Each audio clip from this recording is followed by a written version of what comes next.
jya wemera iryo yerekwa rikwica kuko ririca. Yerekwa ririca, yerekwa rirababaza, yerekwa rikugira umusazi utari we, yerekwa rikugira injiji kandi ufite ubwenge, yerekwa rikuraza utakaraye, yerekwa rigukoresha ibintu bitarimo inyungu, ko rudahembwa.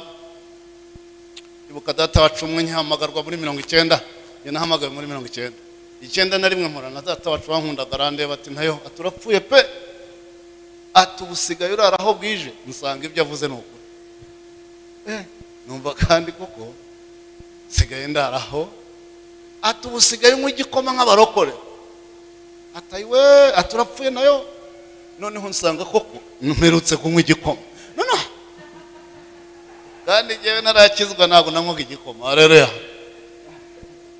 Igikoma twakibonye dukije. Imana guhamagaye, ora bya guhamagara. Nikubwira guhanura hanura, nitabikubwira wihanura kuko abandi bose bahanura. Wihanuza ugasanga abantu barapfuye ibitekerezo byarangiye. Ariko dukeneye abantu babashyira ubutumwa. Bari abantu bazanye ubutumwa muri bihugu ariko baraguye. Dukeneye gusubira tukabatwarira ubutumwa bwiza. Ariko si bo bonyine n'ahandi wacu.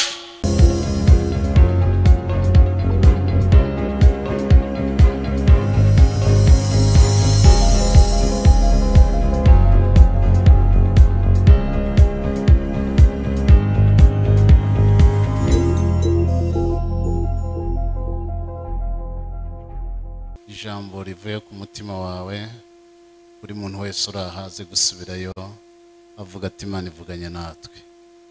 Hanyuma nituza gusoza, ishimwe n'icyubahiro n'ikuzo bigarukire wowe, tubisabye mu izina rya Yesu.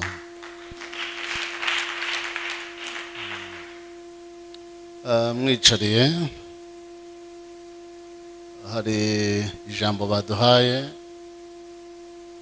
rijyanye n'iki giterane kizamara iminsi 3, riri muri Ezekiyeli 37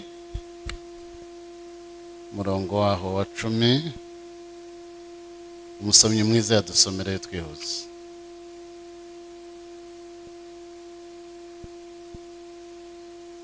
Ezekiyeli 37 umurongo wa 10. Umuntu usoma neza ikinyarwanda nawe akaba abyiziho, abari usoma abandi bamutega amatwi. Kandi byakabaye byiza mufite mikoro, ko ndibaza ko tuvugana n'abantu bamwe badukurikiye bari mu bihugu byo hanze nangwa bazanadukurikira.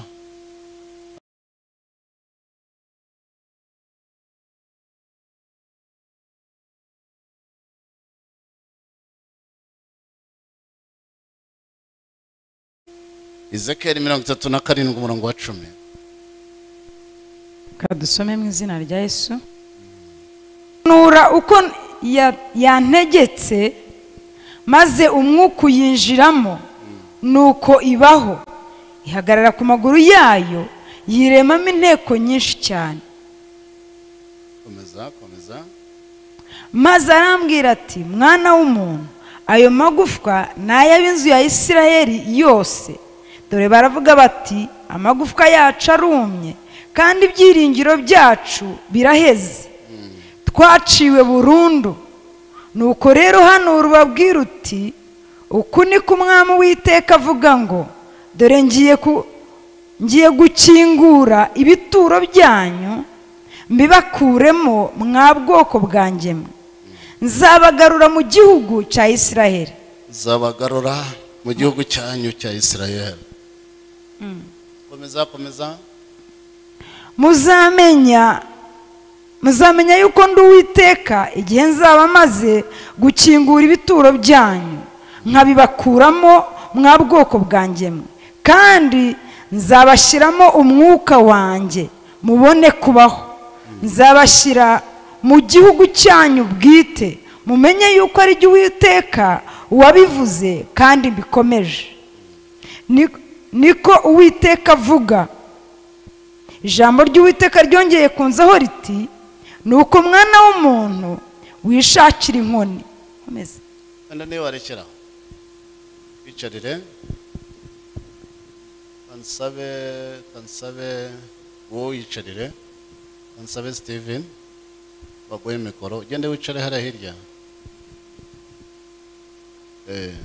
wicare hirya hariya uhere ku murongo wa mbere nagira ngo njyane n'umwigisha nangwa se na ufite vision yaduhaye iki cyanditswe njye namubajije turi mu office ndamubaza se iki cyanditswe ujya kugishyiraho igiterano ukacyita ngo ngerobeho Imana yakubwiraga iki kugira ngo ntaza kunyuranya n'icyari ku mutima wawe hishurirwa iki giterano aransobanurira ubu rero nanjye ndaza kujyana nawe n'umurongo yahishuriwemo kuko ntabwo nashatse kujya mu byanjye nsubira kugira ngo ikintu cyumvikane neza nuko ugitangira ariko ubundi umurongo washyizweho ni uwa 10 ariko reka dutangire ku wa mbere iminota bampaye ndayikoresha neza mu bintu ntajya nemera nuko isaha zizagwa kuri njyewe zijye zigwa handi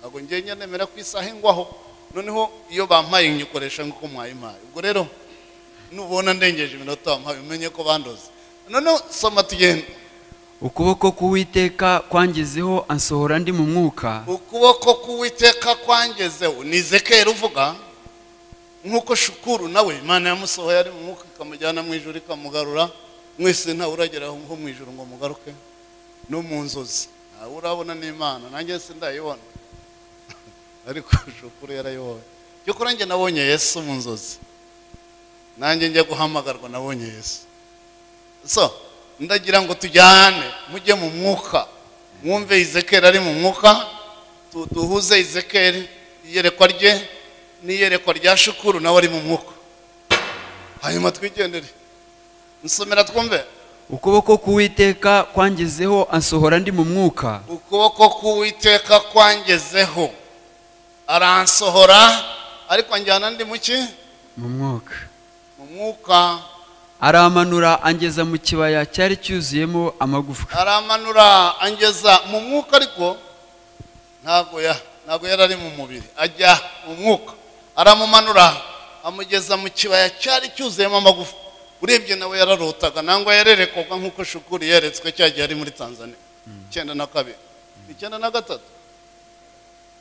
okay komeza anzengurukana aho yakikije hose anzengurukanaho ayo magufwa yarakikije hose maze mbona ari menshi cyane ayo magufwa ndayabona ari menshi cyane muri icyo kibaya kandi yari yumye rwose kandi ayo magufwa yari yumye rwose maze arambaza ati mwana w'umuntu mbese aya magufwa yabasha gusubira kubaho umva ikibazo cyari gikomeye Ezekiyeli yahawe aya magufwa byashoboka ko yasubira akabaho ndamusubiza nti nanjye mpita musubiza Ezekiyeli ndamubwira mwami Uwiteka ni wowe ubizi mwami Uwiteka ni wowe ibintu njyewe simbizi ni wowe ubizi arongera arambwira ati uwo bavuganaga aramubwira ati hanurira aya magufwa maze uyabwira uti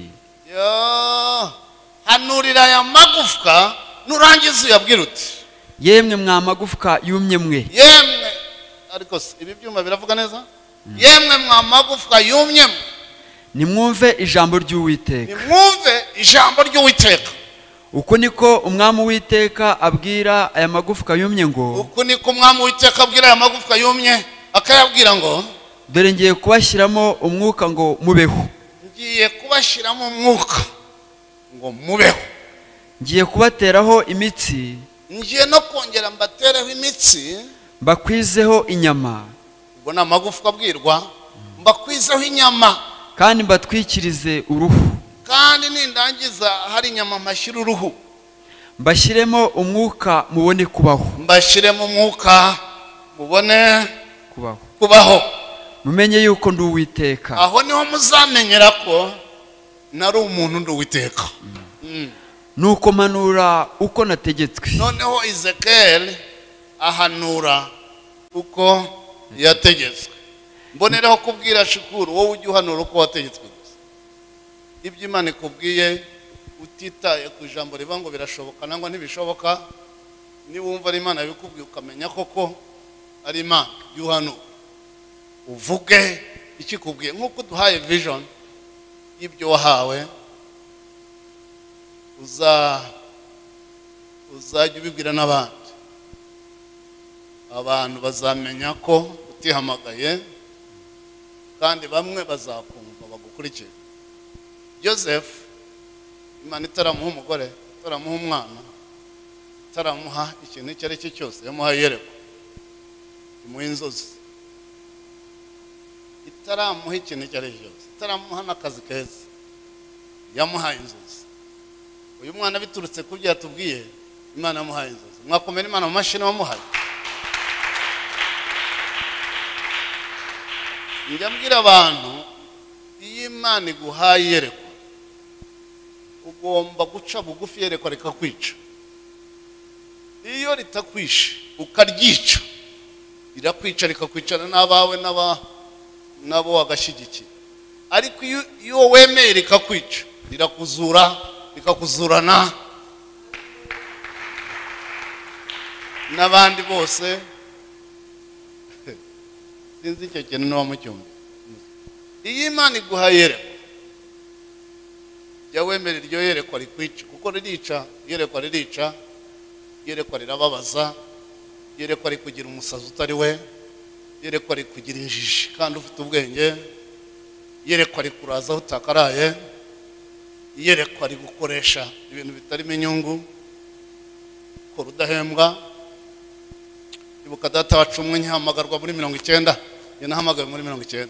91 mpora na data wacu wankundaga arandeba ati ntayo aturapfuye pe, atubusigaye urara aho bwije. Musanga ibyo avuze ni ukuri. Numva kandi kuko sigaye ndaraho, atubusigaye unywa igikoma nk'abarokore. Atayiwe aturapfuye nayo. Noneho nsanga koko mperutse kunywa igikoma. None kandi njyewe narakizwa ntabwo nanywaga igikoma. Haleluya. Igikoma twakibonye dukije. Ubundi twanywaga amata yarahari kandi nta nubwo bayagurishaga iwacu. Haleluya. None ubundi ukanywa inzoga. Komera Imana amashyi n'uwo nyumvise niba arambwira tusigaye unywa igikoma nk'abarokore. Ararira. Ubundi abarokore bose ni nk'abagore bose banywa igikoma. None ararira. Ndamureba koko mbona arababaye kuko data we yari yarapfuye. Njye nahamagaye uramusaza adahari n'uramukecuru. Ariko aba family members ba data wa ba mama wa bakuru banjye bashiki banjye barababaye, baravuga batarapfuye arangiritse. Kandi koko nanjye nkabona ibyo bavuga ari byo. Haleluya. Najya gutekereza neza nk'umuntu ndimo ndangiye. Ariko uburyo bwo kwangirika mwumva ntabivamo ngo mbishobore ibyo bintu biryoshye. Kandi ari nabyo byanyije abacwezi ko nanjye nabanjeyo. Njye nakijijwe kubera abacwezi bararaga bandiga. Kandi family yanjye siko ngiye gusubira inyuma kandi bikaneza.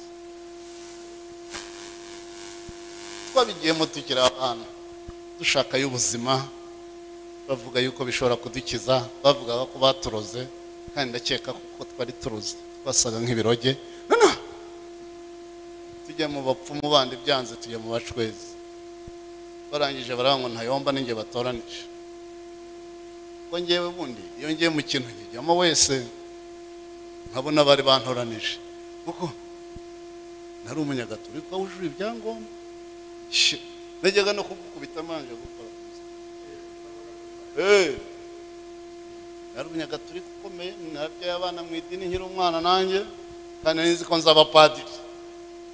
Ndangije ducuritse abacwezi barantoranya, nzaba umuhereza, hacyuzura urugege iwacu mu rugo. Numva nabyo bibaye sawa, ariko nkomejemo amashuri bimbuza kwiga, birambwira ngo rekera ishuri ujye kudukorera. Ndebye kureka ishuri mfite ubwenge ngo njye gukorera biriya bintu bitigeze bigira icyo bitumarira. kuko bakubeshya nk'aho bagukijije noneho bakabateza ibibazo birenze ibyo mwari mufite.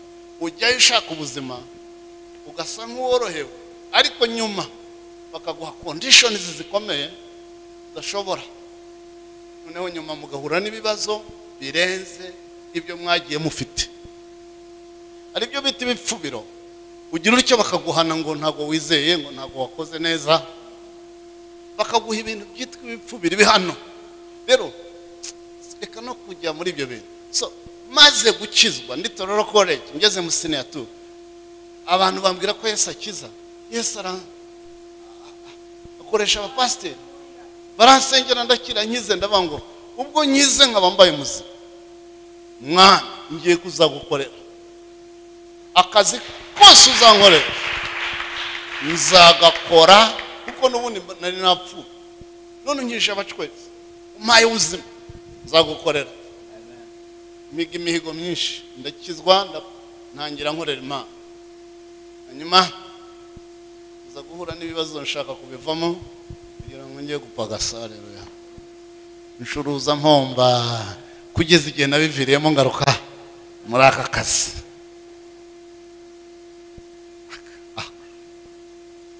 Akimana yaguhamagaye ushatse wagakora, itaguhamagaye ntuzihamagare ngo urebe baduha amazi bakoma mu mashyi ugire ngo biroroshye uzaze. Umugabo umwe w'umucuruzi ukomeye hano mu caca, akana ke kagahungu yarakabajije ati ariko numara kwiga uzakora iki? Ati nzaba pasiteri. Ati pasiteri undi ati se kubera iki? Ati banywa amazi bonyine tubareba, ni mu amazi ni nkwera. Ati banywa amazi tubareba kandi koko amazi ariko nayo bayaduhaye vuba, kera ntabwo twayabona.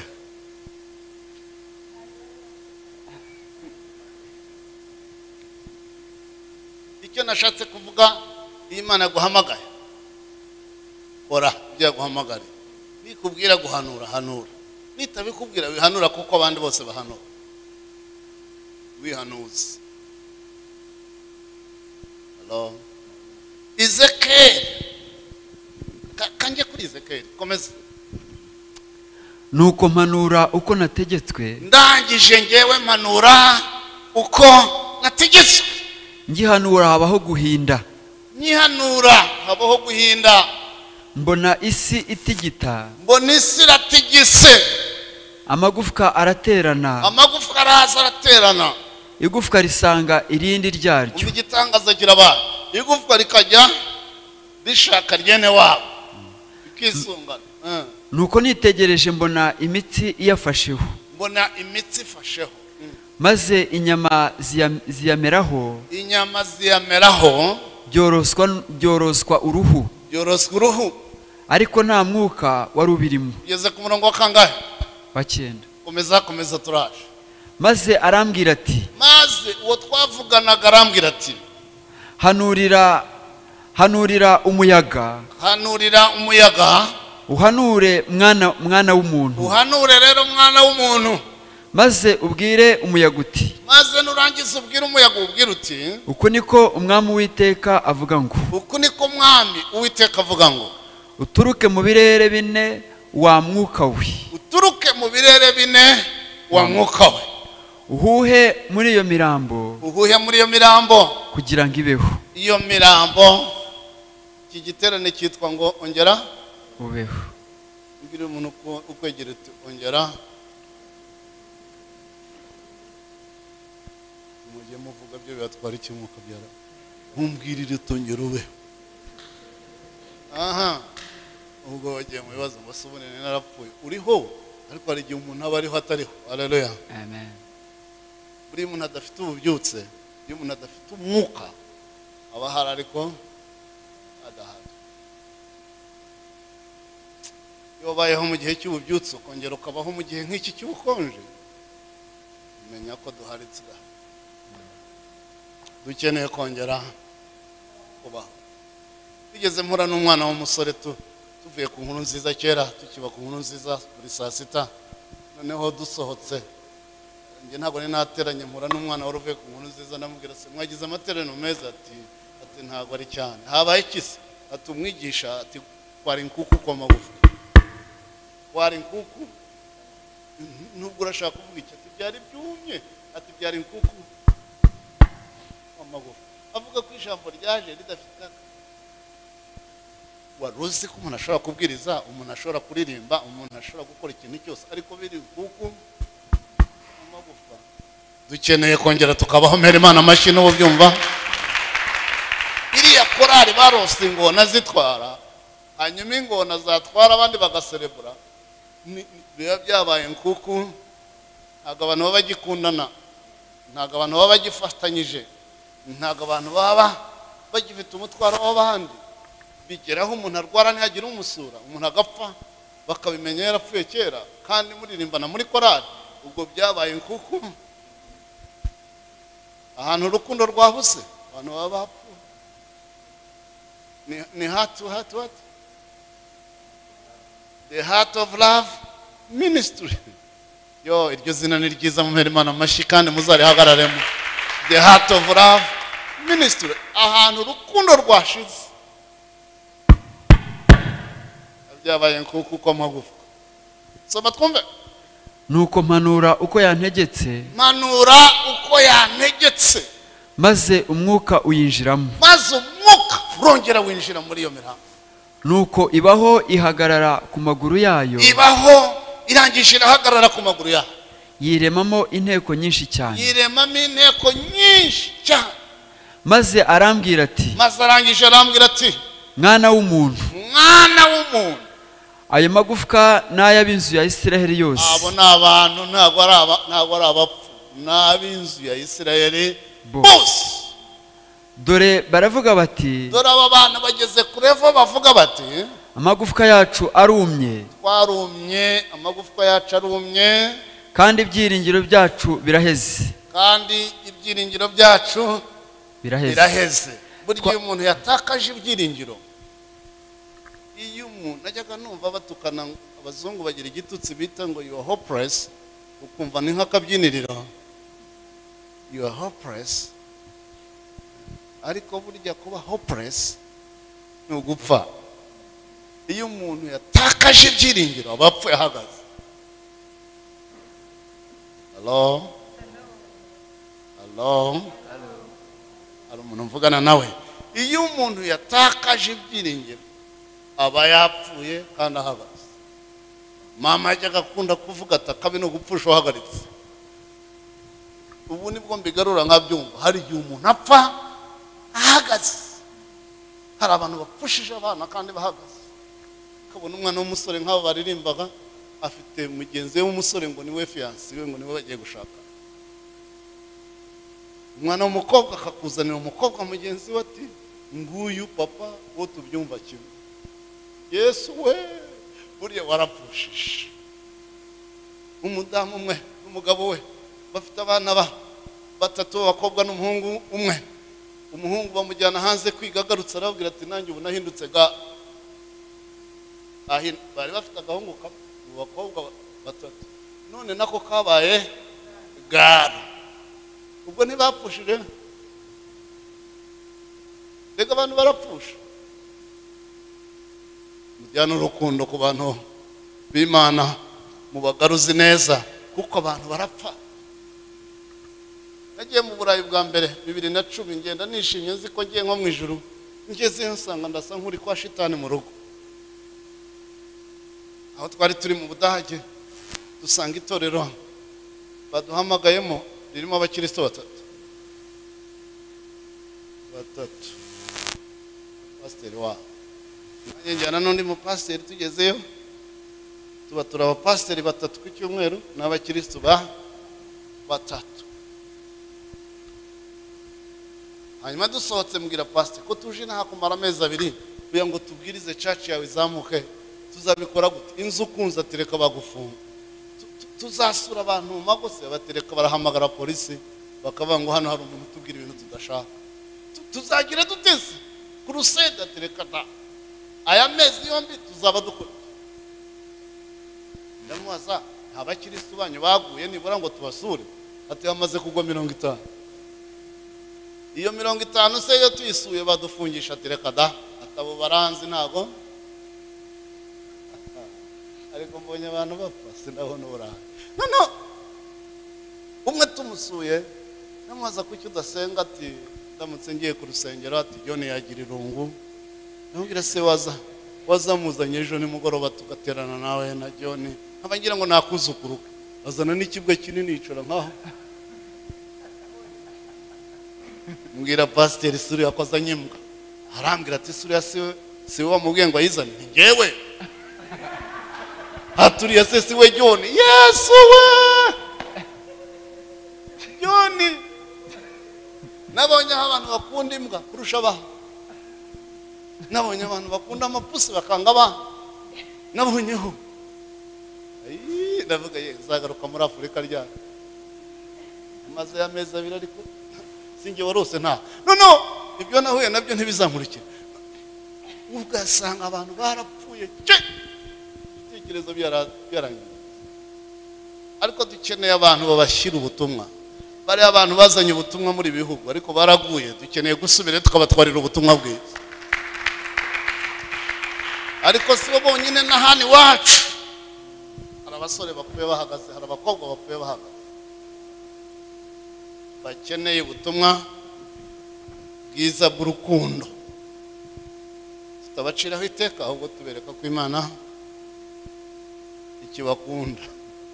Izo ndangamirwa mukazibwiriza ubutumwa. Ariko noneho ndumvise uyu munsi izo ndangamirwa soma buri Imana iracyazikunze. kandi ibyiringiro byacu biraheze, Ibyiringiro byacu biraheze, twaciwe burundu. aba n'Abisirayeli bari bageze aho ibyiringiro byabo biheze, bavuga bati twaciwe burundu. Nuko rero hanura ubabwira uti, Nuko rero noneho hanura Ezekiyeli ubabwira amagambo uti, uku niko umwami w'Iteka avuga ngo, uku niko umwami w'Iteka avuga ngo, dore ngiye gukingura ibituro byanyu, dore ngiye gukingura ibituro byanyu, bibakuremo mwa bwoko bwanjye mwe, bibakuremo mwa bwoko bwanjye, nzabagarura mu gihugu cya Isiraheli, nzabagarura mu gihugu cya Isirayeli, muzamenya yuko ndi Uwiteka, kandi muzabimenya ko ndi Uwiteka igihe nzaba maze gukingura ibituro byanyu, igihe nzabakura mu bituro abagarura igihugu cyanyu, nkabibakuramo mwa bwoko bwanjye mwe. muri cyaho ngiye Isirayeli inshuro 14 gusa, ariko hari inshuro imwe nagiye njyanywe no kwiga batwigisha ibintu bya Holocaust, ukuntu abayuda bishwe mu Burayi bayobowe na Hitler, no muri za Poland n'ahandi, ukuntu babishe urupfu rubi, bica miliyoni 6 z'abayudaya. Abayuda ngo bahita bamenya ko ubuzima bwabo burangiye, batazongera kubaho, n'igihugu batazongera kukibona, igihugu cyabo cya Isirayeli. Ibyiringiro birashira, bamaze gupfusha miliyoni 6, ibyiringiro by'abayuda birarangira. Bamwe bavuga ko icyo cyanditswe cya Ezekiyeli ari nabyo cyavugaga iby'igihe cya Hitler. Niyo ugeze ku rwibutso rw'abayuda aho bita Yad Vashem, icyanditswe kiriho ni Ezekiyeli 37. Bagaragaza ko icyo gihe abayuda bamaze gutakaza abantu miliyoni 6 badafite igihugu, ibihugu byose bibanze, batotejwe, ngo batakaje ibyiringiro, n'inzozi Imana yabahaye ko bazagaruka mu gihugu zirashira, n'abasenzi babo basenga buri munsi babwira Imana ngo bagarure ubutaka bwera, bumva ko birangiye. Ariko nyuma iyo genocide y'abayuda niho Imana yaciriye inzira, sindi bujye mu mateka, muri 48 mu kwezi kwa 5 itariki 14 bari Tel-Aviv badeclaringa ko bongeye kuba igihugu. Isirayeli irongera iravuka, irongera ibaho. Abarabu babimenye, umunsi ukurikira barabatera itariki 15, baravuga ngo nimubwice mu bumare butongera kuba igihugu. Bitanzwe n'umushehi wari mu muzigiti w'i Kairo, atangariza ibihugu by'Abarabu ati nimutabare mu butsembatsembe butarongera kuba igihugu. Babuteye ku itariki 15, wibuke bavutse uwo munsi, kuri 14 baratera ibihugu by'Abarabu. umwana wavutse kuko yari abyawe n'Imana atsinda ibyo bihugu byose. Ushatse mwakomera Imana amashyi kwigirwanirira igihagarara ku isezerano ryayo. Iyo ikubwiye ngo ndi kumwe nawe burya ibihari. Muri 67 mu kwezi kwa 10 ibihugu by'Abarabu biraterana bitanga umusada ku bihugu bitanu byagiye imbere, bataka Israel baravuga ngo tubakureho bazongere kuba igihugu. Babatatse mu minsi 6 gusa Israel irabanesha bose. Nubu amateka y'isi ntibabyumva ukuntu Israel yatsinze iriya ntambara mu minsi 6 ikabinesheje biriya bihugu byose byabatatse. Barabatsinda, ariko abayudayo bo bakubwira ngo ni marayika w'Imana wabagenda. Muri 73 mu kwezi nibuka baravuga ngo noneho katubatake bari mu masengesho basenga. Kuko bagira iminsi 3 iyo binjira mu mwaka wabo, bagasenga iminsi 3 binjira mu mwaka, igihugu cyose kigatanga konje. Nudasenga akaguma aho ari, ariko nta kugenda kuba guhari, offices zose zirakinga. Rimwe byabaye turiyo turatangara, baturindira ahantu twari turi kugeza iminsi irangiye gusenga. Iminsi 3 binjira mu mwaka mushya barimo basenga ngo bihana ibyaha bakoze umwaka ushize, binjira mu mushya. Noneho bari muri ayo masengesho ibihugu by'Abarabu biravuga ngo mubatere cya gihe bahuze basenga, babataka muri Yom Kippur. Iyo ntambara bayita Yom Kippur, babateye bani mu minsi mikuru y'amasengesho. Babateye abayuda barahaguruka basanga batewe nkuko byabaye ejo bundi, nabwo bari barimo basoza iminsi mikuru y'ingano. Abandi bari ku isabato basinziriye bagira ngo bafite amahoro. Umwara aba yarabapangiye, babapangira bari mu masengesho. Barahaguruka ngo ikintu cyabatabaye nta traffic jam yari ihari, kuko abantu bose bari mu minsi y'amasengesho. Galilaya bayambuka gutya bajya muri za Golan Heights, abandi bakubita butayu bwa Sinai. Mu minsi ntibuka uko ingana babanesheje ibyo bihugu byose by'Abarabu. Ndashaka kuvuga ngo iki, ibyiringiro bari baratakaje mbere yuko bagaruka mu gihugu cyabo, ubu barabifite, bafite ibyiringiro. Baragarutse bari wabo bwite. Imidugudu barayubatse, igihugu bakigize bagikuye ku butayu bakigira igihugu cyera imbuto nyinshi, igihugu cyiza. Barakiremeye kimera neza, ubutayu babukuyeho ibiti, bateye igiti, bakoze ibintu byose. Ni igihugu cyera imbuto, ni igihugu giteye imbere, ni igihugu cyiza, ni igihugu cy'amata n'ubuki. Ariko icyo nshatse kuvuga, mbere Ezekiyeli hanura yabonaga babaye amagufwa y'ubu. Munsi umwe Imana irongera ibasubizamo ibyiringiro, irongera irabahuza, irongera ibaha igihugu cyabo ubwite. Ndashaka guhanura mvuga ngo natwe Imana idusubize mu bubyutse. Imana igarura urukundo rwashize. Urukundo rwo gukunda Imana ruragerwa. Ntabwo umuntu yakunda Imana ngo akore ibyaha byose ashaka, bishoboka. Ntibishoboka. Ntabwo umuntu yakunda Imana ngo akore buri cyaha cyose atagikatira ngo haje ubuntu, ngo Imana yatubabarira ibyo twakoze, itubabarira ibyo turimo dukora. Ntabwo waba ukunda Imana ngo ukinishe icyaha n'ingaruka z'icyaha muzi. So turi mu bihe dukeneye ububyutse, turi mu bihe dukeneye guhemburwa, turi mu bihe dukeneye ko umwuka yongera akaza mu magufwa. Mbere Imana amashyi n'amuranga amubwira ministre ya ihagarareho cyane. Hari abantu bakeneye kumenya Imana, hari abantu baguye bakeneye kubyuka, hari abantu imihamagaro yashizemo bakeneye kongera bagahembuka bakagira icyo bakorera Imana. Kuko turi mu bihe bya nyuma by'iminsi imperuka by'ubukonje. Imwe baduhamagaye ahantu mu gihugu kimwe cyo muri Afurika tujya kwiga inyigisho za trauma healing na counseling. ngenda nzi ko ngiye kwiga nkaza nkafasha abantu bakomeretse hano mu Rwanda, ngeze banyigisha nsanga nanjye sindiho narashize, nsanga ndi umushire. Ariko umwigisha w'umunyamerika kazi watwigishaga yaratubwiye ngo, yatubwiye ijambo rimwe arimo atwigisha ku bintu bijyanye n'ibikomere. Aravuga ngo inkuru mbi ya mbere umuntu yamenya, mbi ruta izindi, ni ukumenya ko wanzwe, ukamenya amakuru ko family yawe bakwanga, ukamenya amakuru ko urusengero usengeramo ntawe ugukunda. Niyo waba wibeshye, mbese iyo nkuru ikazi kubeshya atari byo, ariko ugatahana amakuru y'uko abantu batagukunda, irakomeretsa. Ni inkuru mbi. Buri hari n'abana bakinisha amagambo, akareba akana gato bakakabwira bati wowe iwacu baragutoraguye, nta nubwo tuvukamo dore ntusa natwe.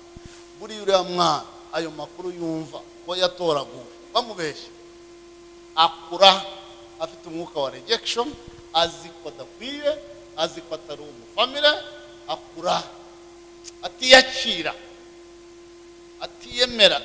Sinzi wenda iyo tuvuze kwemera umva ari ukwirata, atiha agaciro kuko yasafarinze rejection, bamubwiye ko bamutoraguye.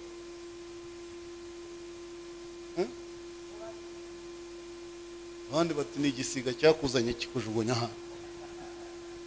Uwo mwana akura babaye, nango bakagusobanura baturi mubi, uzabimenya babigukubitiye.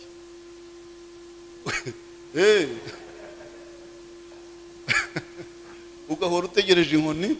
Noneho icyo kintu kirakwangiza, kirakwica imbere muri wowe. So uwo mwigisha aratubwira ngo inkuru mbi ya mbere wamenya ni ukumenya ko wanzwe. Mu gihugu utuyemo ukaba ubizi ko badakunda. Inkuru nziza iruta izindi wamenya ni ukumenya ko ukunzwe. Amera Imana amashyi ariko nawe muhari. Rero inkuru tubafitiye duturutse muri iyi ministry nuko Yesu abakunda mwese.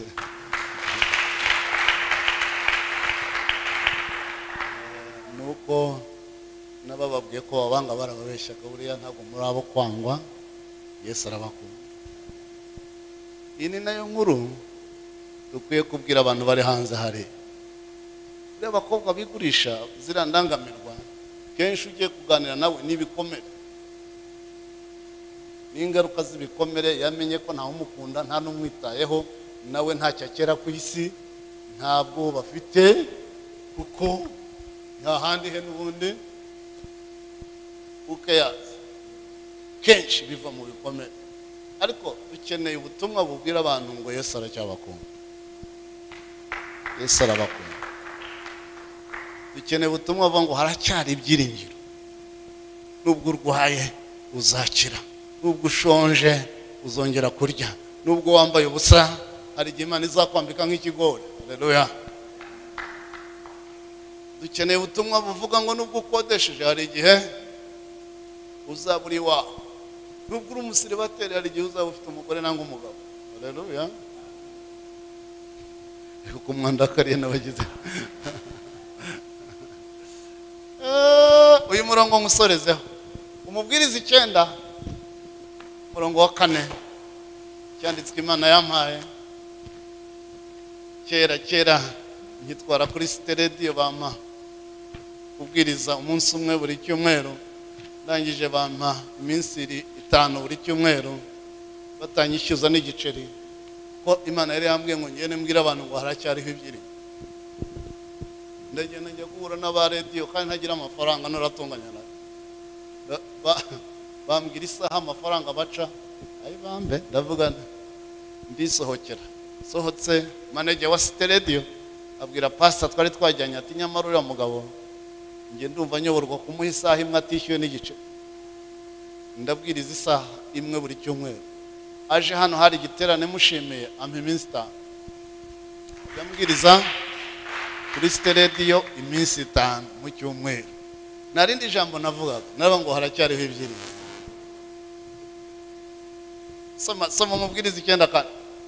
ufatanya n'abazima bose. Umuntu ugifatanya n'abazima bose aba agifite ibyiringiro. aba burya n'ubutarapfa ukikoraho ugasanga utarapfa, ibyiringiro ugomba kubigumana ukaba ukiri muzima. Subira mumve, ufatanya n'abazima bose umuntu ufatanya n'abazima bose aba agifite ibyiringiro, aba agifite ibyiringiro. kuko imbwa nzima iruta intare ipfuye. Niyo warekera, imbwa nzima iruta intare. Umuntu utarapfa akaba arwaye yumva arembye ariko akaba atarapfa, hari ibyiringiro byo gukira. Umuntu w'umushomeri ushomereye imyaka 10 ariko akaba agihari atarapfa, hari ibyiringiro byo kubona akazi. Umuntu ukodesheje inzu bakaba bamwishyuza amezi 6 akaba adafite aho yakura ariko akaba akiri muzima, afite ibyiringiro byo kubaka etaje ahangaha muri uyu mujyi wa Kigali. Umuntu usuzuguritse ku revo, buri muntu wese agutera imigeri ariko ukaba ukiriho utapfuye, haracyari ibyiringiro ko Imana izakuzamurika kwicaranya n'ibikomangoma byo mu bwoko bwawe. Haracyari ibyiringiro.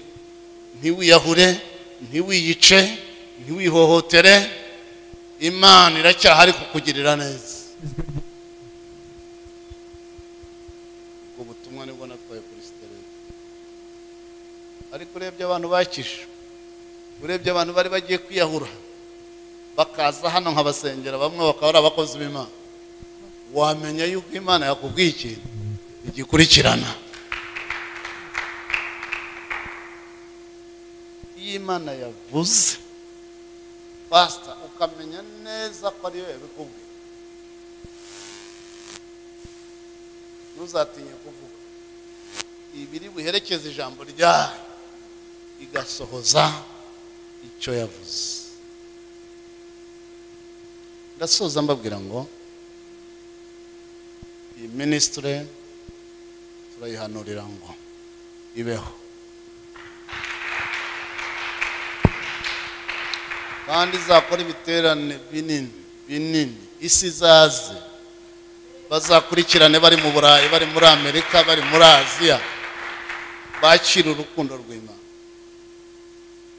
Hazagira abantu babohoka kubera iyi ministry. Nta ministry nimwe ivuye ku mutima w'Imana iza gusa, hari abantu iba iziye, hari abantu ibiziye, hari abantu bari batakaje ibyiringiro bagiye gusubirana ibyiringiro kubera inzozi Imana yaguhaye.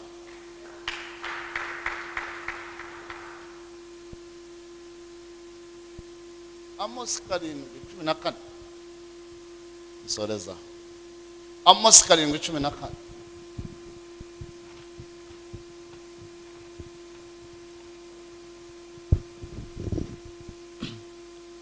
maze Amosi asubiza Amasiya ati, Amos asubiza uwitwaga Amasiya, aramusubiza ati, ntabwo nari umuhanuzi, ntabwo nari umuhanuzi cyangwa umwana w'umuhanuzi, na nubwo mvuka mu bahanuzi, ahubwo nari umushumba, kandi nari umuhinzi w'ibiti by'umutini.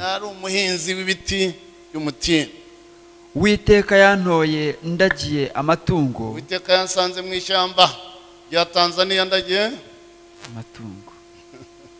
Komeza ariko ubwo ntabwo ariko birivuze, njyewe ubivuze. Maze Uwiteka arambwira ati, ntabwo birivuga. maze Uwiteka arambwira ati,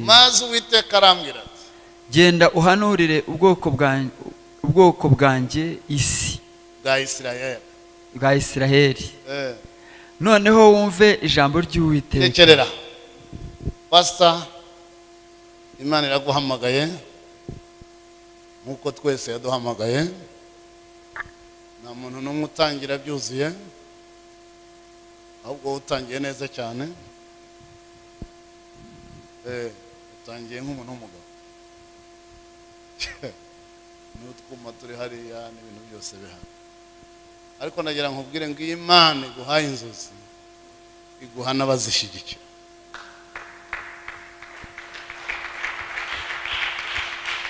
ntabwo imana irigera ikora ikosa ryo guhamagara umuntu ngo yo kumuha abamufata amaboko. Niba yarahaye Mose abamufata amaboko, nuba yarahaye Yesu abamufata amaboko. Harimo abagore benshi umunani ngo bamufashishaga ibyabo. Ntabwo ministry yose itangiye ivuye ku mutima w'Imana ibura ba Mukakuza, ibura ba Jowana, ibura abashunemukazi b'abakire.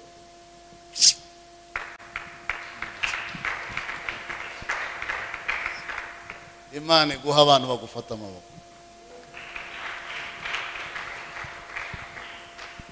Aho ministeri yawe yose izahagarara, Imana izahagararana nawe. Inzozi ufite Imana izazisohoza. Ubu ntabwo abantu barabyemera, n'aba baje harimo abavuga bati katurebe yajya.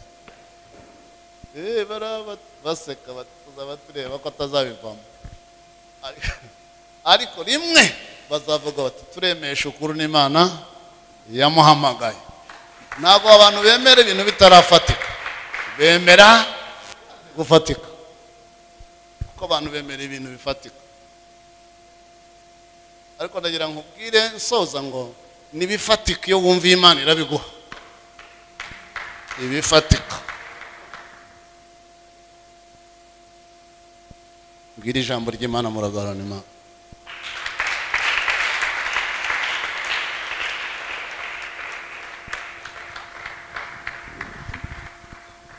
Kanobone saba umubyeyi duhaguruka duhesha umugisha, turashoje.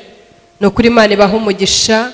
Murambura ibiganza musenge, buri muntu agira ijambo yatura kuri iyi ministry, hanyuma ngewe nsoze. Reka buri muntu wese agira icyo asaba Imana. Mana mu izina rya Yesu, ijambo ryari ratubwira muri Yesaya ngo ni wowe utuma batwita kandi ni nawe utuma babyara, ngo ese wabazibinda. Turagushimira kubw'iyi ministry ivutse, turagushimira ko wateye inda akaba abyaye ministry, kandi turagusabye ngo Mana uzahagarare nawe, uzashyigikira iyi ministry, ibisabwa byose nibizabure, amafaranga ntakabura akenewe, abantu ntibakabure. Mana ya Isirayeli, nkuko ijambo ryawe turivuze, uri Imana yo kwizerwa. Reka iyi ministry ibeho kandi yemerwe n'abashumba, yemerwe n'abadiakoni, yemerwe n'abaririmbyi, yemerwe n'abagabo n'abagore, abakomeye n'aboroheje bazemere. Kandi inzozi z'uyu mugabo uzazishyire mu bikorwa, uzamufata amaboko, uzamushyigikire. Turasengera uyu munsi ngo ube mwiza, n'ejo amateraniro azabe meza, kwa gatandatu ku cyumweru basoza bizagende neza, ntihazagira ikintu cyose kibura mu bikenewe. Turabisabye, turahamagara amadolari, amafaranga, amayero, amapounds, amashiringi, currencies z'amahanga ziboneke kugira ngo umurimo w'Imana ukorwe neza. Ibisabwa byose ntihakagire ikibura. Turakwinginze ugaragare, kuko uri Imana itajya ibeshya. Iyo wabwiye umuntu uhagarara nawe, kandi ibyo wamubwiye ukabisohoza. Twarabibonye ibyo wabwiye Ezekiel byarasohoye, ibyo wabwiye Shukuru bizasohore, ibyo watubwiye twabibonye bisohora. Turagusabye nawe bimusohoreze, tubisabye tubyizeye. Kandi dusengeye buri muntu ugiye gutaha wese umuherekeze, umugezi w'amahoro asanga amahoro. Abajya hafu baherekeze, abajya kuru baherekeze, n'umunsi w'ejo bazongere gushobora kuboneka. Tubisabye mu izina rya Yesu. Amashyi tuyahe Imana ya Isirayeli. Abakirisi muramukanye mutaha.